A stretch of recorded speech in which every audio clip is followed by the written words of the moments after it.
तो अभी हम लोगों को यहाँ पे ये देखना है, हाँ, जीरो वाले। स्टेप 3 में क्या करते हैं हम लोग, जितने भी जीरो हैं इन सबको हम लोगों को या तो हॉरिजेंटल लाइन या वर्टिकल लाइन से काटना है।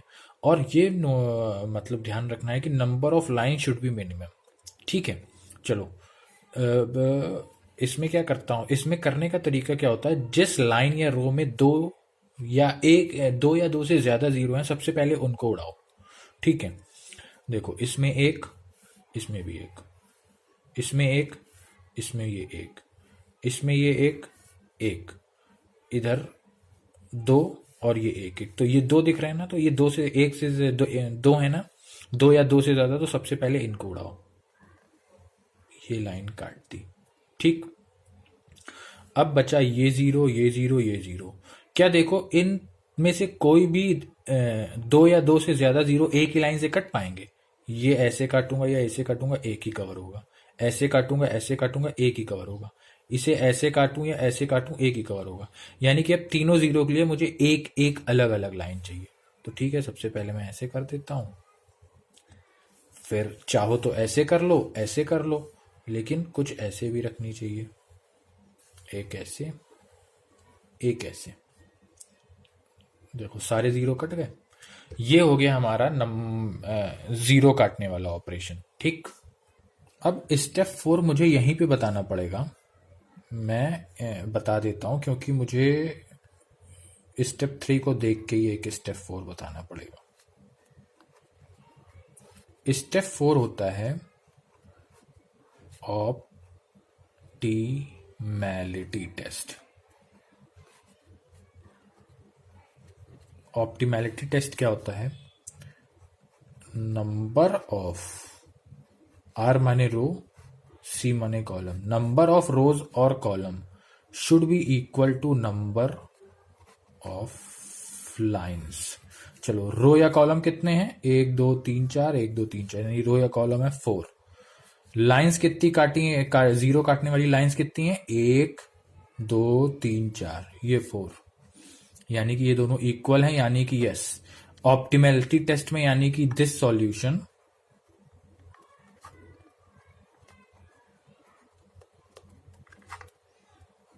हैज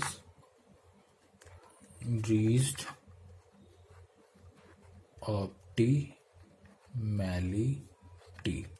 ठीक, अब आते हैं स्टेप 5 पे। स्टेप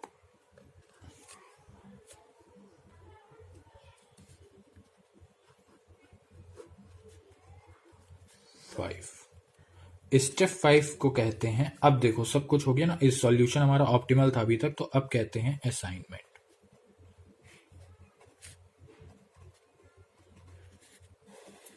एज इट इज, फिर से टेबल। इसमें क्या है ना, काम बहुत रिपीटेटिव है, लेकिन रिपीटेटिव है तभी तो कई बार लगाना पड़ता है, और ये तुम्हारे प्रैक्टिकल लाइफ में काम भी आएगा। कल को तुम्हें डिसाइड करना है किस कंपनी में कौन सा बंदा क्या काम करेगा, after you are a management student. ठीक, चलो, पुरानी वाली टेबल एज इट इज लिख देते हैं। क्या क्या था, यहाँ 0 था, फिर 9 था, फिर 23 था, फिर क्या था, 9 था, अगेन 14 था। पिछली टेबल मतलब जो स्टेप 4 या 3 में हम लोगों ने टेबल बनाई थी, वही वाली मैं कॉपी कर रहा हूं। 20 0 and 12, 9 0 3 and 14, 3, ये डी लिखा है भाई, 3 22 0 और 0। अब सबसे पहले यहां पे एक लाइन खींच लो और देख लो किस किस रो में कितने जीरो हैं। इस रो में कितने जीरो, 1, यहां लिख दो 1। इस रो में कितने जीरो, 1, यहां लिख दो 1। इस रो में कितने जीरो, 2, यहां लिख दो 2। इस रो में कितने जीरो, यहां 1, तो 1 लिख दिया। अब देखो, जहां जहां 1 है ना, उन्हें तो हम इजिली असाइन कर देंगे। देखो, सिर्फ 0 को असाइन करना है और कोई नंबर असाइन नहीं करना है। इसमें 1 है तो 1 में 0 कहाँ आ रहा है, ये आ रहा है। ये हमने जो स्क्वायर बना दिया, मतलब हमने असाइन कर दिया। अब इसका मतलब समझो, इस कॉलम बनाने का मतलब समझो। जो मिस्टर ए थे, उन्हें हमने ए जॉब असाइन कर दिया। ठीक, यानी कि अब जब हमने मिस्टर A1 को ए जॉब असाइन कर दिया, यानी कि अब उन्हें ना हम बी दे सकते हैं, ना सी दे सकते हैं, ना डी दे सकते हैं। और इस पता भी चल रहा है नहीं दे सकते हैं, क्योंकि जहां जहां जीरो है ना वहीं वहीं हम असाइन कर सकते हैं। यानी कि अब हम ना ए को बी दे, 1 को बी दे सकते हैं क्योंकि कहीं पे जीरो नहीं है। ऐसे ही अगर हमने ए वाला जो जॉब है वो 1 को दे दिया, तो अब क्या 2 या 3 या 4 को दे सकते हैं? देखो कहीं भी जीरो नहीं है, नहीं दे सकते हैं।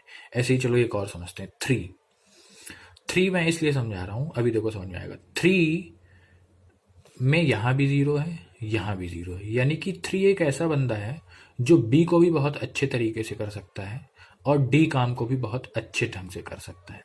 ठीक, अब यहां पे हमें सोचना पड़ेगा बी को, 3 को हम लोग बी दें कि डी दें। चलो जहां सोचना पड़े ना उसको छोड़ दो, फोर्थ में आ जाओ। चलो मैं करता जाता हूं ना, इसको दे दिया, यहां पे एक और कॉलम खींचो, क्योंकि इसको यहाँ पे एक जीरो था, मैंने एक लिख दिया था। अब इसको असाइन कर दिया तो अब जीरो यहाँ पे कोई बचा नहीं बचा, तो यहाँ पे जीरो लिख दो। ये एज इट इज रहेगा क्योंकि यहाँ पे कोई भी जीरो मैंने असाइन नहीं किया। चलो यहाँ पे 1 था, यानी कि ये वाला जीरो, यानी कि 2 को मैंने सी असाइन कर दिया। अब सी किसी और को नहीं दे सकता और 2 को सी के अलावा कुछ नहीं दे सकता, यानी कि एक और लाइन खींचो। ये तो जीरो हो ही चुका था, 1 भी ये जीरो हो गया है, यहाँ पे 2, यहाँ पे 1। चलो मैंने कहा ना 3 पे हम लोग 2 काम असाइन कर सकते हैं, कंफ्यूजन है छोड़ दो। यहाँ पे 1 है ना, फोर्थ को 1 कौन सा काम दे सकते हैं? डी दे दो, डी। यानी कि ये 1 भी जीरो हो गया, मैंने अलग कॉलम नहीं बनाया, मैंने इसी में इस 1 को जीरो कर दिया। ठीक, अब जब मैंने फोर्थ को डी दे दिया, इसका मतलब ये डी मैं और किसी को नहीं दे सकता, यानी कि ये वाला जो जीरो है इसको कांटा मारो, क्रॉस करो। यानी कि अब मैं 3 को क्या दे सकता हूं, पहले तो फिर से समझो इसको। फोर्थ, मुझे 3 में 2 जीरो दिख रहे थे इसलिए मैंने 3 को छोड़ दिया, मैं फोर्थ पे जंप कर गया डायरेक्ट। फोर्थ में एक ही जीरो था, ठीक है, तो मैंने क्या किया, मैंने फोर्थ में 1 जीरो था तो वो असाइन कर दिया। अब जब मैंने यानी कि डी फोर्थ को दे दिया, फोर्थ मिस्टर 4 को मैंने डी दे दिया, तो यानी कि जो डी सी को भी मैं 3 को भी मैं दे रहा था, अब वो नहीं दे सकता, इसलिए मैंने क्रॉस कर दिया। अब देखो इस 3 के लिए कहां कहां जीरो बचा, सिर्फ एक, यानी कि मैं 3 को सिर्फ यही दे सकता हूं और कुछ बचा ही नहीं। चाहो तो लिख लो, जैसे जब मैंने यहाँ पे एक ये क्रॉस मारा था तो ये 2 की जगह 1 हो गया था, तो इस 2 को हटा के 1 लिख दो, और 1 को अब इस 1 को भी हटा के मैं जीरो कर देता हूं, ये सब जीरो हो गए, यानी कि सबका असाइनमेंट काम पूरा हो गया। अब चलता हूं मैं स्टेप 6 की तरफ।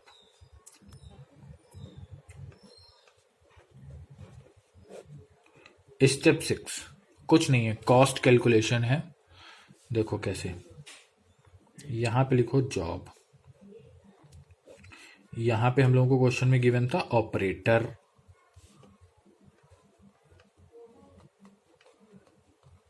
और क्वेश्चन में क्या गिवन था, ऑपरेटर। टाइम गिवन था ना, टाइम। अब टाइम क्वेश्चन में गिवन नहीं था, वो आर में है कि मिनट में है, मैं मिनट ले लेता हूं, जिसे आर लेना है आर ले ले, कोई नंबर नहीं कटने इसमें। चलो अब इसमें से देखो जॉब है ये सब, ए बी सी डी। ए को कौन करेगा? 1, ठीक। बी, पहले जॉब सॉरी लिख लो, A B C D. B को कौन करता है? बी को 3 कर रहा है। सी को कौन कर रहा है? 2 कर रहा है। और डी को कौन कर रहा है? 4 कर रहा है। यानी कि अब मुझे इससे समझ में आया कि ऑपरेटर 1 जो है वो ए करेगा, सी जो है वो बी वाला काम करेगा, 2 जो है वो सी वाला काम करेगा, और 4 जो है वो डी वाला काम करेगा। इससे ये बात समझ में आई कि जॉब ए को ए से बढ़िया तरीके से यानी बेस्ट वे से कोई नहीं कर सकता, डी को 4 से बेस्ट मैनर में कोई नहीं कर सकता। दे ऑल आर क्या कहते हैं, मतलब माहिर हैं अपने काम में, ये बोल सकते हैं। They all are I mean skilled in their respective job, इनसे बढ़िया ये काम कोई नहीं कर सकता। अब टाइम लिखने की बारी आती है। देखो तो जैसे मैं बता रहा था कि अब ये हम लोगों ने लिख दिया कौन कौन सी जॉब और उस जॉब को कौन कौन से ऑपरेटर करेंगे। अब उसमें लगने वाला टाइम कैसे निकालेंगे? उस लगने वाले टाइम को हम लोग ओरिजिनल क्वेश्चन से निकालेंगे। जैसे ऑपरेटर वन ए को करता है, तो अब इसमें ढूंढो। देखो, ऑपरेटर वन ए को करने में 8 मिनट लेता है, यहां लिख दो 8 मिनट। अब ऑपरेटर थ्री बी काम उसको असाइन किया गया है, ऑपरेटर थ्री ए और बी 19 मिनट्स लेता है, यहां पे लिख दो 19 मिनट्स। ऐसे ही टू को सी दिया गया है, या सी वाला काम टू को दिया गया है, C12, ये 4 दे दो उसको। ठीक, लास्ट में डी वाला काम मिस्टर 4 को दिया गया है, डी वाला काम मिस्टर 4 को, यानी 10। टोटल कितना हो गया ये? 9 4 13 21 2 3 4 41। ये हमारा आंसर है। अगर ये मिनट में था तो ये मिनट है।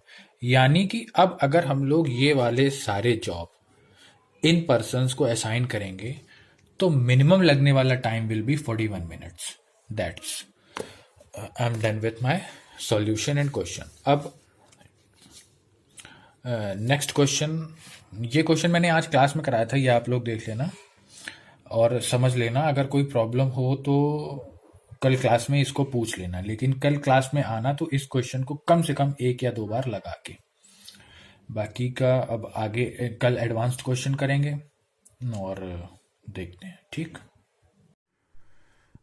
मेन बात आती है कि हम लोग असाइनमेंट प्रॉब्लम क्यों सॉल्व करते हैं। असाइनमेंट का मतलब होता है, जो हम लोग इस टॉपिक आज पढ़ रहे हैं, कि किस पर्सन को कौन सी जॉब असाइन करें कि लगने वाला time, that is consumption of time, या फिर अगर ये कॉस्ट होती तो फिर कॉस्ट सबसे कम हो, यानी कि इससे कम में और वो काम हो ही ना सके। मतलब that the time we are incurring और the cost we are incurring should be least. ये असाइनमेंट प्रॉब्लम का मोटिव होता है कि हम लोग इसलिए असाइनमेंट प्रॉब्लम सॉल्व करते हैं। ठीक है, इन शॉर्ट फिर से बोलता हूँ, क्रक्स असाइनमेंट प्रॉब्लम्स या असाइनमेंट वाले चैप्टर में हम लोग क्या पढ़ेंगे, किस बंदे को कौन सा काम दिया जाए ताकि लगने वाला टाइम या लगने वाली कॉस्ट कम से कम हो।